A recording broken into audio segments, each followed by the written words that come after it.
the interesting things in the period, the 6 months almost after the 7th of October, is that opposition put aside its differences with the government of Benjamin Netanyahu and consolidated around the government in the fight against Hamas in the Gaza Strip. And for 6 months, that pretty much held together. But in the last week or so, frustration with the government has led to demonstrations, a big one in Jerusalem that lasted 4 days from last weekend, another very big demonstration in Tel Aviv last night, and another big demonstration planned again tonight in Jerusalem, with twin aims: to get the hostages back and to have elections so that a new government could be put in place and they can get rid of Benjamin Netanyahu's government.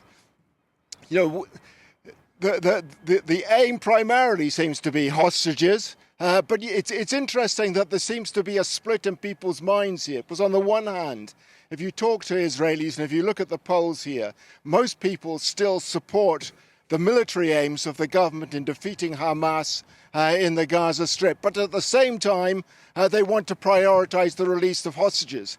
And has been suggested on many occasions, perhaps those two things are incompatible. You either prioritise getting the hostages released, in which your strategy has to be completely different, or you go for the military solution, which appears to be Netanyahu's approach. Yeah, and now we're entering a 7th month of war. Presumably, if there were a ceasefire hostage deal, that would alleviate a lot of the pressure on Benjamin Netanyahu. But where do those negotiations stand? Well, negotiations about to resume in Cairo today at a high level, so that's encouraging. This follows obviously a lot of international pressure, in particular from the United States, on Benjamin Netanyahu's government. Joe Biden in particular, apart from all his other demands about access and deconflicting in Gaza, said he wants an immediate ceasefire in Gaza. He's not going to get that anytime soon, probably, but the pressure is undoubtedly growing externally on Benjamin Netanyahu, and it's growing internally as well. I spoke just now about the demonstrations last night in Tel Aviv and the expected demonstrations again in Jerusalem tonight.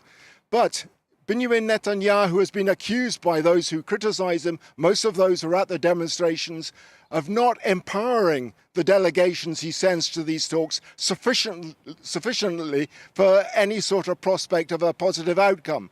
From the other perspective, Hamas comes to these negotiations knowing that its position is relatively strong, that pressure is there on Benjamin Netanyahu and the Israeli government. Why, in other words, should it make concessions at this point when the international pressure might achieve its aims for it? So Hamas, for the moment, is sticking to its maximalist aims of withdrawal of the Israeli army from the Gaza Strip and the return of all those displaced by the conflict in the north of Gaza back to their homes in the north of Gaza, and a permanent ceasefire. Demands that Benjamin Netanyahu is describing as delusional. So the prospects of any positive outcome look slim.